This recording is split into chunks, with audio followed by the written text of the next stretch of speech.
The towering glass walls of the Manhattan skyscraper reflected the golden hues of the setting sun, casting an almost cinematic glow over the city below. Inside the executive boardroom of one of the world's most powerful investment firms, an air of exclusivity and quiet dominance filled the space. The long mahogany table stretched across the room, occupied by a collection of self-made billionaires, hedge fund managers, and industry titans, men who had spent decades shaping the financial world, controlling markets with a single signature. And at the end of the table, sitting alone, composed and silent, was Barron Trump. At just 19 years old, Barron was already a figure of fascination. The world had watched him grow up, the youngest son of one of the most polarizing and powerful leaders in modern history. Yet here he was, not in the shadow of his father, but at the head of his own venture. Today he was here to negotiate. Opposite him sat Robert Ashford, a billionaire investor known for his ruthless business tactics.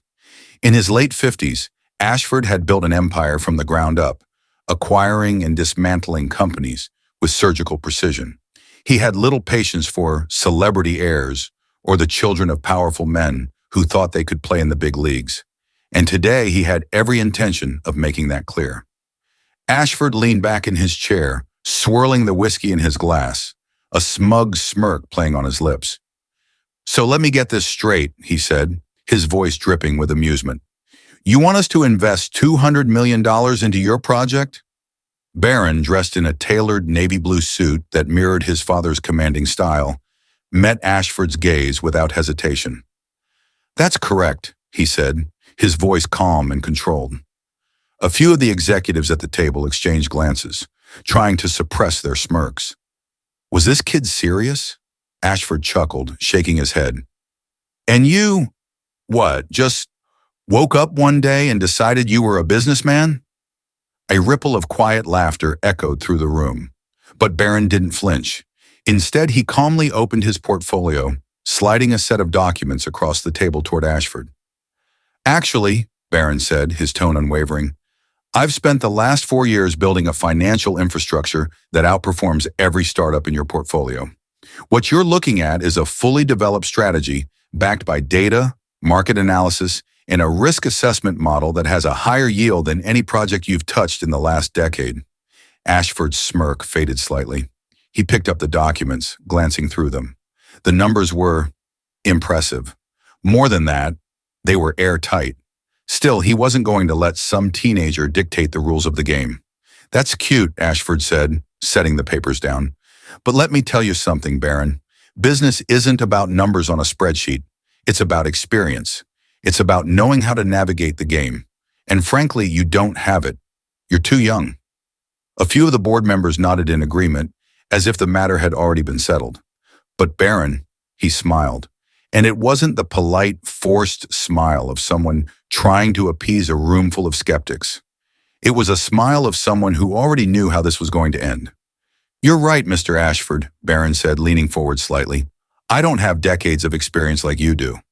Ashford smirked, satisfied. "But do you know what I do have?" Barron tapped a single key on his tablet. Within seconds, a large screen behind him lit up, displaying a real-time financial dashboard. The numbers on the screen spoke for themselves. The entire room fell silent, because in front of them was a detailed breakdown of Ashford's own company. And the figures? They weren't flattering. Barron let the silence stretch for a moment before continuing. "I may not have your experience, he said, but I do have data, and according to this, your investment firm has been hemorrhaging money on 3 consecutive ventures, your liquidity risk is increasing, and your next fiscal quarter is on track to be the worst in 5 years. Ashford visibly tensed. The board members who had previously been amused by Barron's presence now looked uneasy. Barron swiped on his tablet, and the screen shifted to a comparative model. "My project, on the other hand, has outperformed industry benchmarks, has secured pre-market valuation, and is projected to be one of the highest grossing investments of the next decade. And that's not based on gut feelings or experience. It's based on hard, undeniable data." The silence was deafening. Barron set down his tablet and folded his hands together. "So tell me, Mr. Ashford." Barron tilted his head slightly, the confidence in his eyes unmistakable. "Would you like to discuss my age again? Or would you like to talk about the $200 million opportunity in front of you?" Ashford's jaw tightened. He had walked into this room thinking he was about to humiliate a kid. Instead, he was the one being schooled. The billionaire exhaled sharply, glancing at his own board members. Some of them were now looking at Barron with serious interest. Ashford had no choice. With a slow, deliberate motion, he reached for his pen. Ashford sat there, his fingers tightening around the armrest of his chair. He had built his entire empire by being the one in control, by calling the shots, by making people dance to his tune. Yet now he was the one being backed into a corner, forced to sign a deal that only minutes ago he had dismissed as laughable. His pen hovered over the contract. He could feel the eyes of his board members on him, waiting, expecting him to walk away. That's what the Ashford they knew would do. Never back down. Never lose. Never give an inch. But something about the young man sitting across from him made him pause. This wasn't just some privileged heir playing businessman. No, this kid had just taken apart his financial empire piece by piece, right in front of his top executives, and they had sat there watching it happen. Ashford exhaled sharply, shaking his head. "You really think you've won, don't you?" he said, looking Barron dead in the eye. Barron didn't blink, didn't flinch. Instead, he sat there, silent, calm, and unreadable, like a man who had already won. "I think," Barron said evenly, "that you're wasting time debating something you already know you have to do." Ashford's grip on the pen tightened. "You remind me of your father," he muttered under his breath. For the first time, Barron's gaze shifted slightly. It wasn't anger, it wasn't irritation, but there was something there, something colder.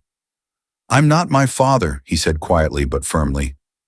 Ashford smirked. "No, I suppose you're not," he mused. "Your father was—" Barron cut him off before he could finish. "My father is irrelevant to this conversation," he said, his voice controlled but sharp. "You're not sitting in this room signing a deal with him. You're signing it with me." Ashford held his gaze. It was uncomfortable, locking eyes with someone so young, yet so unshaken. But he knew it. Everyone in the room knew it. He had lost. With a heavy sigh, he pressed the pen to the paper. The scratch of ink across the contract was the only sound in the room. A moment later, Ashford set the pen down and shoved the contract toward Barron. "Done," he muttered. Barron reached forward, taking the contract with steady hands. He gave it a final glance, just to confirm what he already knew. Everything was exactly as planned. He closed his portfolio without a word. Then slowly, he looked up at Ashford and extended a hand. "Wise decision," he said smoothly. Ashford hesitated for just a second before clasping Barron's hand in a firm shake. Even in that moment, the shift was undeniable. The power dynamic had changed. This wasn't Ashford giving a deal to some rich kid. This was Barron Trump taking what he wanted, and Ashford could feel it. Later that night, the crisp evening air of New York greeted Barron as he stepped out of the towering glass skyscraper. The hum of the city was ever present, the distant wail of sirens, the honking of impatient drivers, the low murmur of people walking the streets. A sleek black SUV was parked at the curb, his driver already waiting by the open door. But Barron didn't get in immediately. Instead, he stopped for a moment, looking up at the building he had just walked out of. One of the most powerful financial firms in the country, and tonight he had walked inside as an outsider and walked out as the one in control, not because of his name, not because of his father, but because he had outplayed every single person in that room. He had outmaneuvered one of the most ruthless investors on Wall Street. And now Robert Ashford wasn't just a billionaire. He was a man who had learned the hard way that underestimating Barron Trump was a mistake. Barron let out a small, almost imperceptible breath. Not satisfaction, not arrogance, just recognition. He had spent years watching, learning, waiting for his moment. Tonight, he had taken it, and it was only the beginning. He slid into the back of the SUV, his movements precise and deliberate. The door shut with a soft but final click. Inside, he pulled out his phone. A single notification blinked on the screen. It was a text from an unknown number. Next time, let's negotiate on my terms. R.A. Barron let out a quiet chuckle, shaking his head slightly. Ashford still didn't get it. There wouldn't be a next time. Not unless Barron wanted there to be. Because from now on, Barron Trump wasn't just playing the game. He was running it. Don't forget to like and subscribe for more stories that inspire and challenge us to grow. What would you have done if you were in his shoes? Let us know in the comments below.